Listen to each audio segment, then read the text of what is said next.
जपून खेळायचं असतं, जोर लावून दांडून चिन्नीला कोलायचं असतं. जल्लोष आणि कोलाहार कानाआड करावा लागतो, डोळा ठेवून चिन्नीवर करेक्ट झेल झेलावा लागतो. जयंत झेप, जयंत नक्षत्र, जयंत राज असतं. अरे तराजून प्रेम कधी तोलायचं नसतं, आणि जिथं जयंत पाटील तिथं जास्त काय बोलायचं नसतं.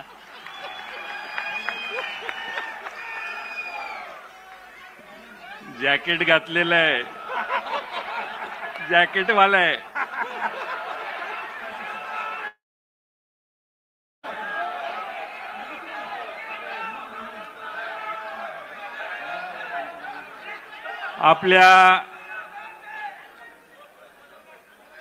आपल्या सर्वांचं दैवत, देशाचे नेते, ज्यांच्या आयुष्याच्या कारकिर्दीत फार थोडक्यात मगाशी एक झलक आपल्याला दाखवण्याचा प्रयत्न एका फिल्मच्या माध्यमातून केला, ते आपल्या पक्षाचे राष्ट्रीय अध्यक्ष आदरणीय पवार साहेब, आपल्या पक्षाच्या राष्ट्रीय कार्याध्यक्षा आदरणीय सुप्रियाताई, या निमित्ताने उपस्थित असणारे पक्षाचे सर्वच मान्यवर खासदार, आमदार, व्यासपीठावरील सर्व दिग्गज नेते, मुंबई प्रदेश राष्ट्रवादीच्या अध्यक्षा राखीताई जाधव, व्यासपीठावरील सर्वच मान्यवर आणि बंधू भगिनींनो, आपल्या सर्वांना मी आजच्या 26व्या वर्धापन दिनाच्या मनापासून शुभेच्छा पहिल्यांदाच सुरुवातीलाच देतो. हा पक्ष 27व्या वर्षात पदार्पण करतोय. या 27 वर्षाच्या कालखंडामध्ये या पक्षाने महाराष्ट्रात तर भरीव योगदान दिलं, पण देशाच्या अनेक महत्त्वाच्या प्रश्नावर आपल्या या पक्षानं फार मोठं योगदान देण्याचं काम देशपातळीवर देखील पवार साहेबांच्या माध्यमातून केलं. या देशाच्या अन्नधान्याचा प्रश्न असो, या देशात संरक्षण विभागात महिलांनी काम करण्याचा प्रश्न असो, या देशातले असे अनेक आमूलाग्र निर्णय आणि महाराष्ट्रातले निर्णय जे समाज सुधारणेचे होते, ते आपले नेते आदरणीय पवार साहेबांनी त्यांच्या कारकिर्दीत घेतले. खरं म्हणजे कालच परवा ऑपरेशन सिंदूर पार पडले. ऑपरेशन सिंदूरच्या साठी आमचं हे ऑपरेशन का करण्यात आलं, यासाठी देशानं जगभर संसदेच्या शिष्टमंडळांना पाठवलं. आम्हा सर्वांना अभिमान वाटला पाहिजे की आपल्या पक्षाच्या राष्ट्रीय कार्याध्यक्षा सुप्रियाताईंना या देशातील अशाच एका महत्त्वाच्या शिष्टमंडळाचं नेतृत्व करण्याची संधी देण्यात आली. आणि भारतामधल्या या सगळ्या झालेल्या घटनांचा समर्थन करण्यासाठी सुप्रियाताईंच्या नेतृत्वाखाली 6-7 देशातल्या मान्यवरांना जाऊन भेटण्याचं काम सुप्रियाताईंनी केलं. आणि भारताची त्यांनी अतिशय समर्थपणाने बाजू मांडली. कोणताही आतताईपणा त्यात नव्हता.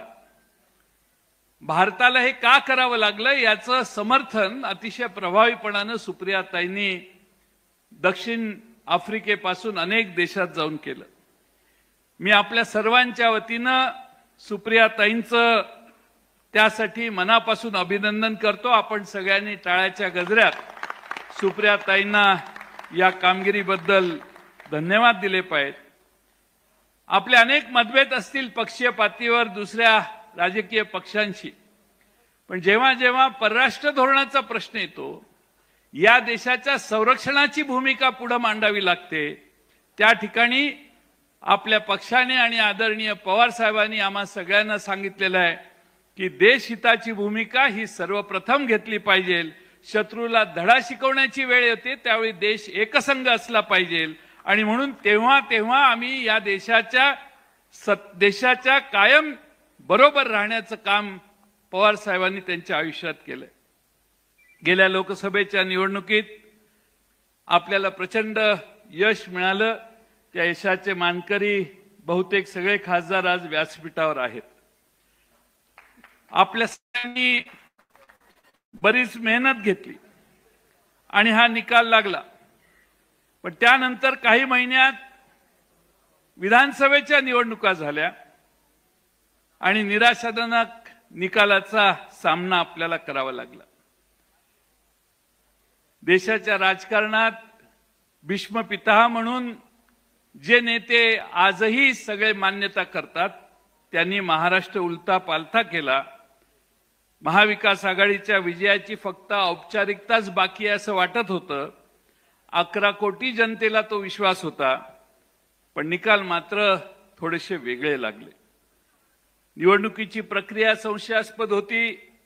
अलीकडच्या काळात एक निवडणूक आयोगाच्या कामकाजाबद्दल विरोधी पक्ष नेत्यांनी देशाच्या एक पत्र लिहून बऱ्याच प्रश्नांचा खुलासा निवडणूक आयोगाला मागितलेला आहे. निवडणूक आयोग काही बोलत नाहीये, पण बाकीचेच लोक खुलासे करण्यात गुंतलेले आहेत. निवडणूक आयोगाला खुलासा करू द्या. इतरांच्या खुलाशाची या देशातल्या जनतेला अपेक्षा नाहीये. पण आहेत लोक, शेवटी काही चुकचुकतं मनात, त्यावेळी माणसं स्पष्टीकरण देण्यासाठी चटकन पुढे येतात. असा काहीसा प्रकार मला महाराष्ट्रात दिसतोय. आपल्या सगळ्यांना लक्षात असेल, पूर्वी निवडणूक आयुक्ताच्या निवडीत देशाच्या सरन्यायाधीश असायचे. कायदा बदलला, त्यांना त्या प्रक्रियेतून बाहेर काढण्यात आलं. मधल्या काळामध्ये आपण लक्षात घेतलं, 19 ते 24 मध्ये 5 वर्षामध्ये 30 लाख मतदार वाढले आणि त्यानंतरच्या 5 महिन्यात 41 लाख मतदार महाराष्ट्रात वाढले. 5 वाजेपर्यंत 58.2.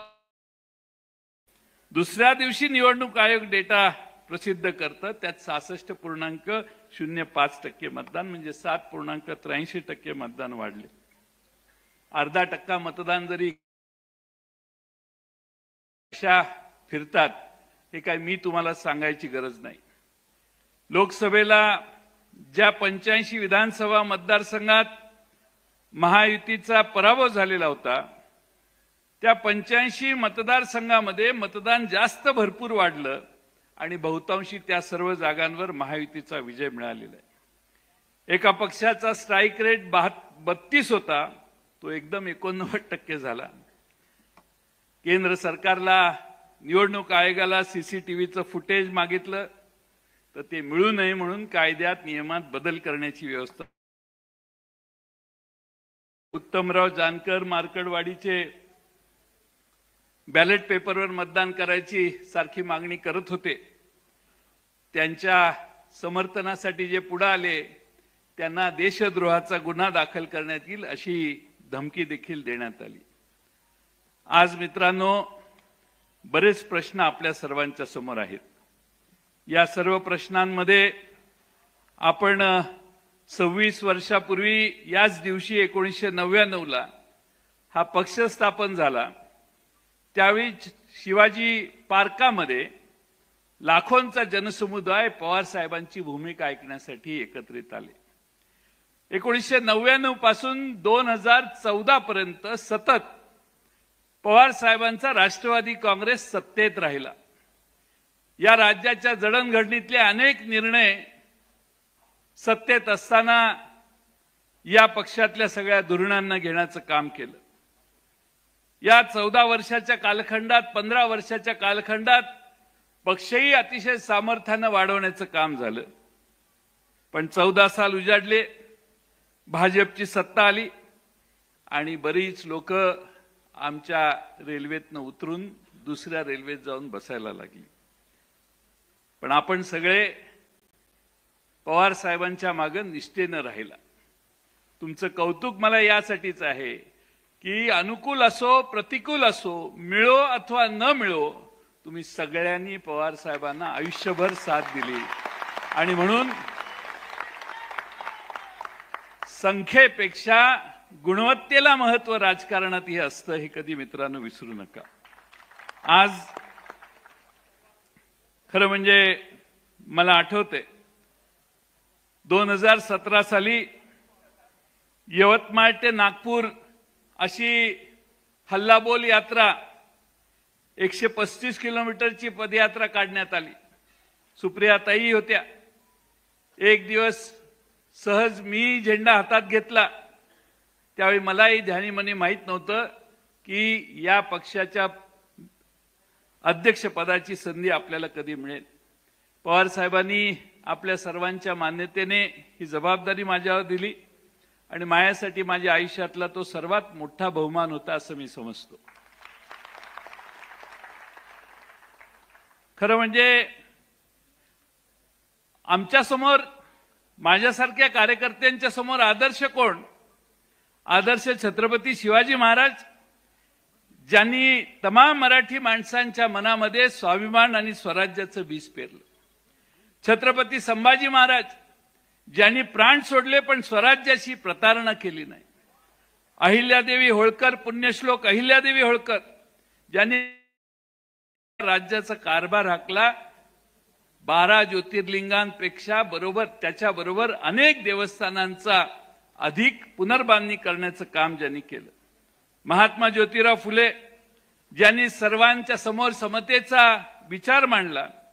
छत्रपती राजर्षी शाहू महाराज, ज्यांनी आरक्षण दिल्याशिवाय मागे राहिलेला माणूस पुढे येणार नाही हे कृतीनं स्वतःच्या राज्यामध्ये आदर्श घालून निर्णय घेऊन पुढे करण्याचं काम त्यांनी केलं. छत्रपती डॉक्टर बाबासाहेब आंबेडकर, त्यांनी समतेचा निर्णय आणि चळवळ उभी केली आणि या देशात सर्व जाती धर्मांना एका लाईनीत आपल्या घटनेच्या एका मसुद्यातनं, घटनेच्या 2-3 कलमातून या देशातल्या सर्व जाती धर्मातला फरक बंद केला आणि सगळ्यांना एका लाईनीत, एका स्टेजवर, एका लेवलला आणण्याचं काम केलं. खरं म्हणजे कर्मवीर भाऊराव अण्णांनी बहुजनांच्या उन्नतीसाठी काम केलं आणि स्वर्गीय यशवंतराव चव्हाण साहेबांनी या महाराष्ट्राच्या प्रगतीचा पाया घातला. ही सगळी आमची दैवत, ही आमचा आदर्श. त्या विचारानं काम करण्याचा प्रयत्न पवार साहेबांचा महाराष्ट्रातला प्रत्येक कार्यकर्ता आज करतोय. या सगळ्या काळात महाराष्ट्रात अनेक दौरे करण्याची संधी मला मिळाली. 2018च्या शेवटापर्यंत परिस्थिती फारच बदललेली होती. अनेक जण पक्ष सोडून जात होते. मी नेहमी सांगायचो, आपली लढाई सत्तारूढ पक्षाच्या बरोबर इन्कम टॅक्स, सीबीआय, ईडी, निवडणूक आयोगाच्या सोबत आहे आणि काही अंशी ते खरंही आता अलीकडच्या काळात दिसायला लागले. पण त्याचबरोबर 2019ला लोकसभेच्या निवडणुका लागल्या. पुलवामा झालं. पुलवामा झाल्यावर आमचे फक्त 4 खासदार निवडून आले: बारामती, सातारा, रायगड आणि शिरूर. पुन्हा आम्ही सगळे विधानसभेच्या कामाला लागलो. विधानसभेच्या कामाला लागल्यावर एक दिवस पवार साहेबांनाच ईडीने नोटीस दिली. ईडीने नोटीस दिल्यावर पवार साहेब म्हटले, मला काय बोलवता, मीच येतो ना तुमच्याकडे. पवार साहेब असं म्हटल्यावर महाराष्ट्रभर जनतेनं बॅनर लावले, मी येतोय म्हणून. लोक रस्त्यावर उतरली. लोक बघून त्यांच्या घरी येऊन सांगायला लागले, साहेब तुम्ही काय येऊ नका. ईडीनं निरोप पाठवला, गरज असेल त्याच वेळी तुम्हाला बोलवू, तुम्ही काय साहेब येऊ नका, आता सध्या काही गरज नाही. पण वातावरण ढवळून निघालं. मी डॉक्टर अमोल कोल्हे इथं आहेत.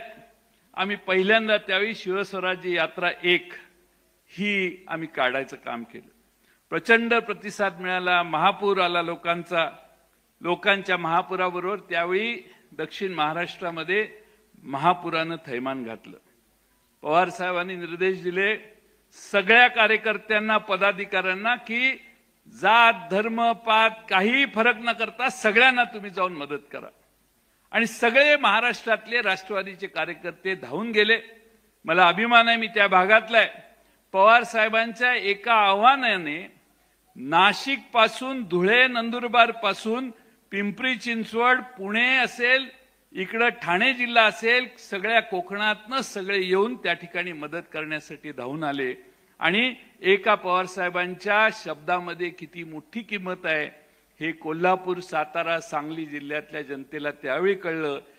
सरकारची परिस्थिती नसताना, सरकारमध्ये आम्ही कुणीच नव्हतो, त्यावेळी पवार साहेबांच्या आव्हानाला प्रतिसाद देऊन हजारोच्या संख्येनं तुम्ही महाराष्ट्रातल्या त्या भागातल्या जनतेला मदत करायला गेला. खरं म्हणजे पुन्हा निवडणुका आल्या. राष्ट्रवादीला तुमच्या सगळ्यांच्या प्रयत्नाने 54 जागांवर यश मिळालं, घवघवीत यश मिळालं. माणसं म्हणायची 20-22 जागा येतील, पण आपण 54 जागापर्यंत पोहोचलो. खरं म्हणजे त्यानंतर पवार साहेबांच्या किमयेने आपण 2-2.5 वर्ष सत्तेत देखील गेलो. खरं म्हणजे सत्तेत जात असताना काय झालं, आधी काय झालं, तो इतिहास मी तुम्हा सगळ्यांना सांगण्याची गरज नाही. पण त्यानंतरचे निर्णय झाले, संघटना फुटू नये यासाठी सर्व गोष्टींचा त्याग करत, सर्व गोष्टी थोड्याशा दुर्लक्षित करत आपण सगळे एकत्रित राहण्याचा प्रयत्न केला. खरं म्हणजे सत्तेत आल्यानंतरही आम्ही कुणी शांत बसलो नाही. राष्ट्रवादी काँग्रेस पक्ष अभिप्राय असा एक नवा उपक्रम आपण कोविड आल्यावर सुरू केला. मला सांगायला आश्चर्य वाटतंय आणि अभिमानी वाटतो की महाराष्ट्रामध्ये आरोग्य मंत्री म्हणून राजेश टोपेंनी कोविडच्या काळात जे काम केलं त्याला देशातल्या कुठलाही आरोग्य मंत्री त्याची तुलना करू शकत नाही. आणि त्यामुळं घराच्या बाहेर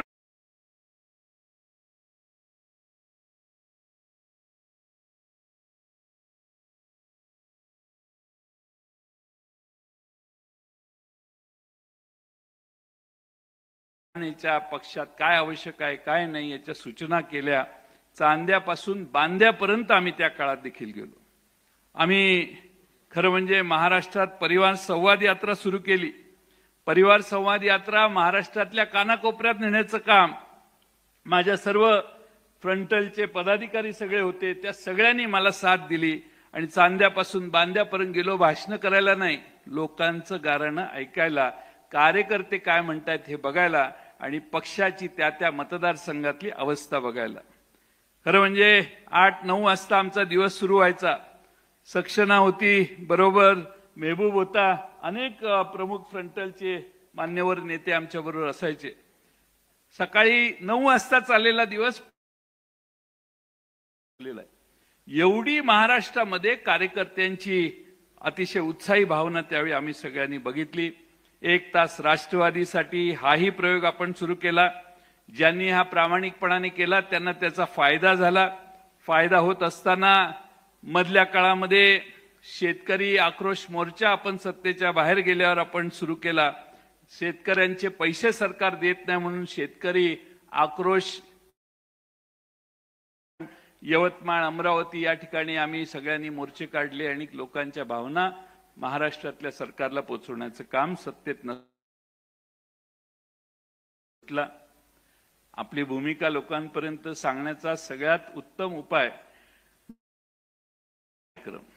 डॉक्टर अमोल कोल्हे बसलेले आहेत आणि पॉडकास्ट सिरीज आपण सुरू केली. त्यासोबतचा हा पॉडकास्ट होता. सुप्रियाताई, अनिल देशमुख, जितेंद्र आव्हाड, राजेश टोपे, मी असेन, आम्ही सगळ्यांची मुलाखत अमोल कोल्हेंनी त्यावेळी अतिशय परखडपणाने घेतली आणि सरकारच्या आमच्या पक्षाची फूट झाल्यानंतरची आमची भूमिका जनतेपर्यंत पोहोचवण्याचं काम केलं. निष्ठावंत संवाद दौरा देखील त्यावेळी झाला. शिवस्वराज्य यात्रा 2 मागच्या विधानसभेच्या आधी आम्ही सगळ्यांनी सुरू केली आणि त्याची समारोप शेवटचा कार्यक्रम माझ्या मतदारसंघात झाला. पवार साहेब आलेले, पाऊस धो-धो पडला, स्टेज झालं. मला धस्त झालं की आता काय खरं नाही आपलं.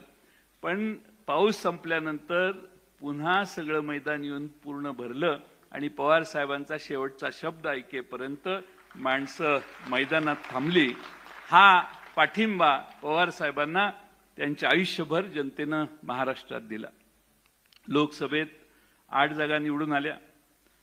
पक्ष फुटल्यानंतर आमच्या पक्षाला घेरण्याचा प्रयत्न झाला, पण 8 बहाद्दर आमचे 9च आले असते. शशिकांतही आल्यासारखाच आहे आमचा, पण 10 पैकी 8 किंवा 9 बॉर्डरला शशिकांत शिंदे थोडक्यात आमचा पराभव ते तुतारी आणि ट्रम्पेटमुळे झाला. पण महाराष्ट्रातल्या जनतेनं पवार साहेबांचा विचार उचलून दिला आणि पवार साहेबांचं फार मोठं समर्थन आणि विकास आघाडीचं मोठं समर्थन महाराष्ट्रातल्या जनतेनं केलं. आज खरं म्हणजे या सगळ्या लोकसभा लढवत असताना अनेक फीडबॅकवर आम्ही सगळ्यांनी काम केलं. बीड, नगर, भिवंडी आणि वर्धा आपण आघाडीत मागून घेतलेली जागा मिळवून विजयी झाली पाहिजे यासाठी अट्टहासाने सगळ्यांनी काम केलं आणि समोर पैशाचा भडीमार चालू असताना देखील आपल्या सगळ्या उमेदवारांना विजयी करण्यात आपण सगळे यशस्वी झालो. खरं म्हणजे त्या काळात पवार साहेबांनी, उद्धवजी ठाकरे साहेबांनी प्रचंड मोठ्या सभा घेतल्या आणि महाविकास आघाडीला लोकांनी देखील तेवढाच मोठा प्रतिसाद दिला. खरं म्हणजे हा सगळा विजयी भाग झाला. पण त्यानंतर विधानसभा झाल्या. मी मगाशी सांगितलं आपला पराभव झाला. पण आज एवढी गर्दी पवार साहेबांच्या भोवती असायची, पक्षात असायची, की सगळ्यांनी गृहीत धरलेलं की निवडणुका हा एक सोपस्कार आहे. पण आमचे अनेक चांगले उमेदवार आमचे बऱ्याच ठिकाणी पराभूत झाले. ठीक आहे, राजकारणात पराभव चिपळूण असेल, अकोले असेल, पारनेर असेल, या ठिकाणी चिन्हाचा फटका आपल्याला बसला. अनेक ठिकाणी सिंदखेड राजा आहे, हडपसरचा मतदारसंघ आहे, बॉर्डरवर आपले पराभव झाले आणि त्यामुळं आपल्याला 288 पैकी 73 मतदारसंघाचा निकाल 5% कमी मार्जिननं लागला. त्यामध्ये बहुतेक ठिकाणी आपण पराभूत झालो, पण बॉर्डरवर आपले पराभव झाले. आपल्या खरं म्हणजे राज्याच्या मधले 2 महत्त्वाचे पक्ष हे सत्तारूढ पक्षाने फोडले आणि त्यामुळं काही प्रश्न आपल्याला तयार झाले. मनी आणि मसलचा किती वापर झाला हे सांगून मी तुमचा काही हे करायची गरज नाही.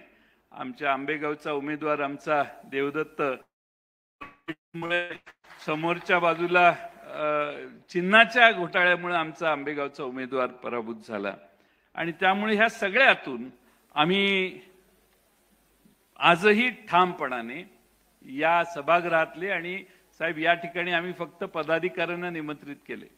असे हजारो कार्यकर्ते आहेत की जे आज नाराज झालेत, त्यांना निमंत्रण दिलं नाही म्हणून. मला अनेकांचे मेसेज आले, अनेकांची भूमिका माझ्यापर्यंत आली आणि लोक म्हटले आम्हाला का नाही बोलवलं. आपण मागच्या वेळी अहमदनगरला असाच मेळावा घेतला. 4 दिवस सतत पाऊस होता आणि ज्यावेळी आपण मेळावा घ्यायचा दिवस होता त्याच दिवशी पाऊस थांबला आणि आपला कार्यक्रम आटपला. पण खाली इतकी प्रचंड दलदल होती आणि त्यामुळं या पावसाळ्याच्या दिवसात सगळ्यांना मोठ्या कार्यक्रमाला बोलवणं आणि सगळ्यांचीच थोडीशी अडचण करणं हे थोडंसं नसावं असा प्रयत्न आमच्या सगळ्यांचा होता. आणि म्हणून आज आमचे जगताप यांनी, प्रशांत जगतापांनी पुढाकार घेऊन त्यांनी आदित्य साहेबांची आजची तारीख मागण्याचा प्रयत्न केलेला होता की पुण्यात मला घ्यायचंय आणि म्हणून प्रशांत जगतापांनी आधीच मला म्हटले मी प्रशांतला वेळ दिलेला आहे आणि मग प्रशांतचा कार्यक्रम हा आता आपण एकत्रित साजरा करतोय. आणि प्रशांत जगतापांनी या ठिकाणी कार्यक्रम घेतलेला असला तरी याची त्रुटी जी आहे त्याची जबाबदारी माझी आहे. जे चांगलं आणि उत्तम आहे ते प्रशांतनं केलंय हे तुम्ही विसरू नका. शेवटी प्रश्न अनेक आहेत, मतदार यादीतला घोळ, बाकीच्या सगळे प्रश्न, ह्या सगळ्या सांगून मी तुमचा वेळ जास्त घेणार नाही. पण प्रश्न अनेक आपल्या सर्वांच्या समोर आहेत. कोकणात अवकाळी पावसानं थैमान घातलं. आंबा, काजू, कोकम इथं पिकांचं नुकसान झाले. सरकार तिकडे लक्ष द्यायला तयार नाही. शिवभोजन थाळीने लाखो लोकांना तारलं. आता शिवभोजन थाळीच बंद केली आहे सरकारने. विकास कामावर खर्च करायला सरकारकडे पैसे नाहीत आणि एवढ्या योजना जाहीर केलेल्या आहेत की अनाथांचं, दलितांचं, आदिवासींचे पैसे वळवण्याचं काम या सरकारकडून होते. एखाद्या मुलीला तिच्यावरचा अन्याय सहन होत नाही म्हणून तिला जीव द्यायला लागतो, तेव्हा कुठेतरी राज्यातली यंत्रणा त्याची नोंद घेते आणि दखल घेते. काल परवा धुळ्यात एक प्रकार झाला. आपल्या आमदारांचे एक कमिटी होती. आमदारांची तुमच्या संसदेच्या काही कमिट्या असतात, तशा आमच्या विधिमंडळाच्याही कमिट्या असतात. मग आमची कमिटी जाते. मग कमिटी गेल्यावर तुम्ही काय करता, तुम्ही त्या राज्याचे त्या भागाचे प्रश्न ऐकता, पण आमची कमिटी जाते आणि आमच्या आमदारांचा पीए खोलीत बसून पैसे गोळा करतो. 2 कोटी रुपये पीएकडे सापडले. विधिमंडळाच्या एका प्रमुख समितीच्या प्रमुखांच्या पीएकडे 2 कोटी रुपये सर्किट हाऊसला. कसं आहे, आपल्याकडे पोलीस नाहीत, इन्कम टॅक्स नाही, 5 नाही 10 कोटी असतील, पण जाहीर 2 कोटीच झाले. आपलं 2 कोटीलाच बोललं पाहिजे. जाहीर जे झालं तेच धरायचं असतं, जे जाहीर झालं नाही ते तुम्ही आणि मी बोलून काय उपयोग आहे. 3 वर्ष स्थानिक स्वराज्य संस्था प्रशासकाच्या हातून चालवल्या जात आहेत. शेवटी सर्वोच्च न्यायालयाला सांगावं लागलं, अरे बाबांनो काय निवडणुका घेणार आहे का नाही, काय घेत नाही, काय प्रॉब्लेम आहे. आणि मग निवडणुका घेण्याचा प्रयत्न होतोय. पण माझी शंका आहे की रवींद्र पाटील साहेब, बहुतेक जळगावला तूर्त निवडणूक होणार नाही. नगरपालिकेचे होईल, महापालिकेची होईल का जिल्हा परिषदेची होईल हे अजून त्यांनीच ठरवलेलं नाही. त्यामुळे जेव्हा येईल त्यावेळी आपल्याला लढण्याचं काम टाळण्याचा सरकारचा प्रयत्न होतोय. आता शक्तीपीठ महामार्ग सगळ्या पानसळ भागातून जातोय. सगळ्या लोकांचा विरोध आहे. आता सगळ्यांचा विरोध असताना आणि कुणी मागणी केलेली नसताना त्या महामार्गाचा आग्रह करणं, हे याच्या मागे एवढा इंटरेस्ट काय आहे अशी लोक कुजबूज करतात. मी आपलं लोक काय म्हणतात ते मी सांगतो. त्यामुळं आपण अलीकडे बघितलं असेल की महत्वाच्या प्रश्नावरून लोकांचं लक्ष वेधायचं असेल तर काय करायचं असतं, पवार साहेबांना शिव्या घालायच्या, पवार साहेबांच्या विरोधी बोलायचं. पवार साहेबांना बोललं की सगळे माध्यम तेच दाखवायचं, दिवसभर कार्यक्रम करतात. मूळ प्रश्न महाराष्ट्रातला बाजूला राहतो आणि पवार साहेबांच्यावर बोलायचं. पवार साहेबांच्यावर आता अलीकडे विनाकारण टीका चालू आहे. पवार साहेबांनी ओबीसीच्या समाजाच्या हितसंबंधांचं रक्षण करण्याची कायम भूमिका घेतलेली आहे त्यांच्या आयुष्यामध्ये. या देशामध्ये मंडल आयोग जाहीर झाल्यावर मंडल आयोगाची पहिली अंमलबजावणी भारतात जर कुणी केली असेल तर शरद पवार साहेब नावाच्या मुख्यमंत्र्यांनी त्यावेळी केली. दुसऱ्या कुठल्याही राज्यात टाकलं त्या ओबीसींच्या मागे, त्यांच्या ओबीसींच्या संरक्षणाची भूमिका घेण्याचं काम आयुष्यभर पवार साहेबांनी केलं. हे मित्रांनो तुम्हा आम्हाला कधी विसरता येणार नाही. आणि आजही त्यांचा तोच आग्रह आहे की ओबीसींच्या हिताचं रक्षण करण्याचा प्रयत्न आम्ही सगळ्यांनी केला पाहिजे. कोणत्याही बाबतीत पूर्ण ताकदीनं ओबीसींच्या भूमिकेचं, ओबीसींच्या संरक्षणाची भूमिका आपल्या सगळ्या कार्यकर्त्यांनी आयुष्यभर पाळली. कारण आपला आदर्श मंडल आयोगाच्या अंमलबजावणीपासून शरद पवार साहेबांनी घालून दिलाय, हे मित्रांनो विसरता येणार नाही. खरं म्हणजे मी आता हळूच विचार करत असतो, बऱ्याच वेळेला पवार साहेबांना अजूनही टीकेचं केंद्र ठरवतात. जितेंद्र आव्हाड त्याचा अर्थ अभी भी पवार साहब का डर बाकी है.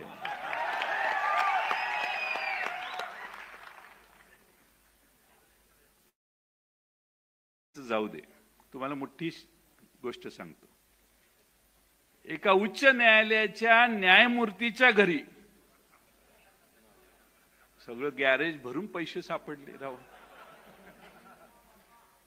न्यायालयाने, सर्वोच्च न्यायालयाने समिती नेमली, त्यांनी पण त्याच्यावर एक साधा गुन्हा देखील, अजून एफआयआर देखील दाखल झालेली नाही. एवढे पैसे त्या न्यायाधीशाच्या घरी सापडले, एवढे पैसे सापडून त्याच्यावर गुन्हा दाखल नाही, त्याच्यावर ऍक्शन नाही, त्याला अटक नाही, त्याच्यावर कोणतीही कारवाई नाही. आणि म्हणून या देशामध्ये व्यवस्था कशी चालली आहे याचा अभ्यास तुम्हाला होईल असं मला वाटतंय. मित्रांनो, एकेकाळी भारतीय जनता पक्षाचे फक्त 2च खासदार निवडून आलेले होते. 2 खासदार निवडून आलेला पक्ष आज पक्ष देशातला मोठा पक्ष झालेला आहे. त्यामुळे डरो मत, आपण सगळे ताकदीनं कामाला लागलो तर या राज्याची ही लढाई आपण पुन्हा जिंकू शकतो असा मला विश्वास आहे. ही लढाई तुकाराम विरोधी नथुरामाची आहे, हे कधी विसरू नका. आम्ही तुकाराम महाराजांच्या विचाराचे आहोत. तुकाराम महाराजांनी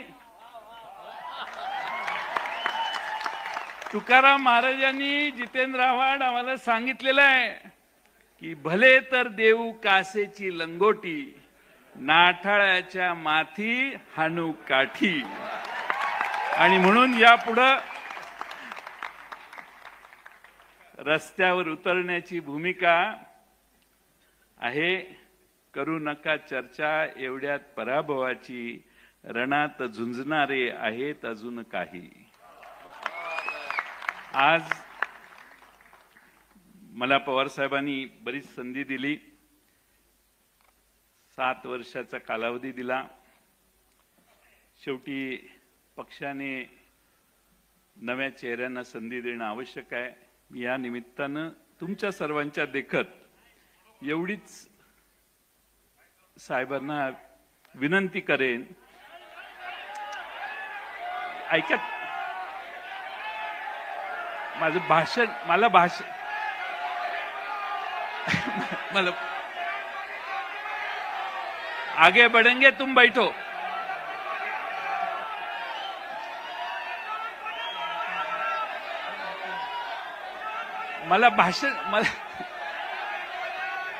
तुम बैठो, तुम्ही बसा, खाली बसा. नाना खाली बसा, खाली बसा, खाली बसा. नाशिककरांनी खाली बसावं.